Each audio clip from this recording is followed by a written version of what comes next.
Today, we have our second split class video as we talk about what are often considered the must-have skills for their respective classes, Corpse Explosion and DSentry, which have a few mechanics that most players may not know about and are still two of the strongest skills in the game, despite the fact that Corpse Explosion is one of the most nerfed skills in the game, and DSentry itself has received a few nerfs recently as well. Starting with the Explosion, since it is the cornerstone of both skills, we have skills that deal damage based on a percent of the enemy's normal base life. So, for example, its damage will not be boosted if you explode the corpse of a higher life version of the monster, such as a champion, compared to a normal monster, that is. This also means that it won't do scaling damage with more players in the game, so it will be a little slower but still strong on players 8 than it is on players 1. And this applies to both DSentry and Corpse Explosion, even though the percents do differ. And there is actually another unmentioned damage penalty tied to these skills as well, where if your character level is lower than the enemy level, it will do reduced damage based on what percent of the monster's level you are.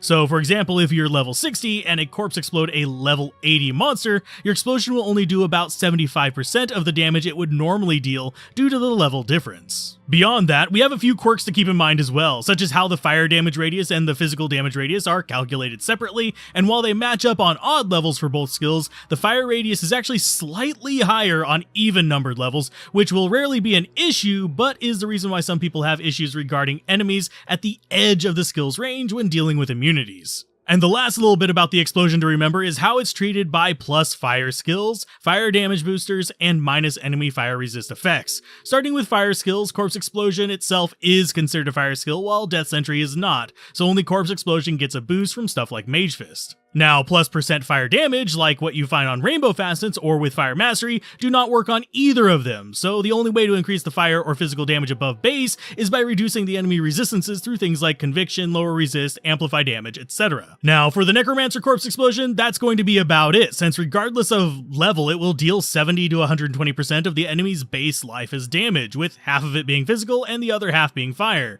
So the main thing you're going to gain with putting points into it is going to be increased radius, which, depending on where or what you farm, it may be a waste of points, but you'll often find people recommending high levels in it due to open farming areas like cows and Chaos Sanctuary. With DSentry though, we have a little more in the way of things to consider. This is because it's a bit more layered of a skill, with lightning damage as an attack when no corpses are present, a summon limit of 5, and a bit lower of a percent damage to compensate for this of 40 to 80% to be precise. Though it also has a slightly larger radius than the standard Corpse Explosion as well, but not enough to be an issue, and of course it does 50% fire, 50% physical on the Corpse Explosions, just like Corpse Explosion itself. As far as how the lightning and Corpse Explosions work, the lightning actually gets a longer range by extending the life of the lightning projectile as it levels up, though it can still only target things within its range of awareness, and it will only do Corpse Explosions to damage enemies within this range of awareness too, so you can pretty much assume if there's a corpse that can hit something, it will use it. Otherwise, it's just a weaker lightning sentry, and will play that way all the time,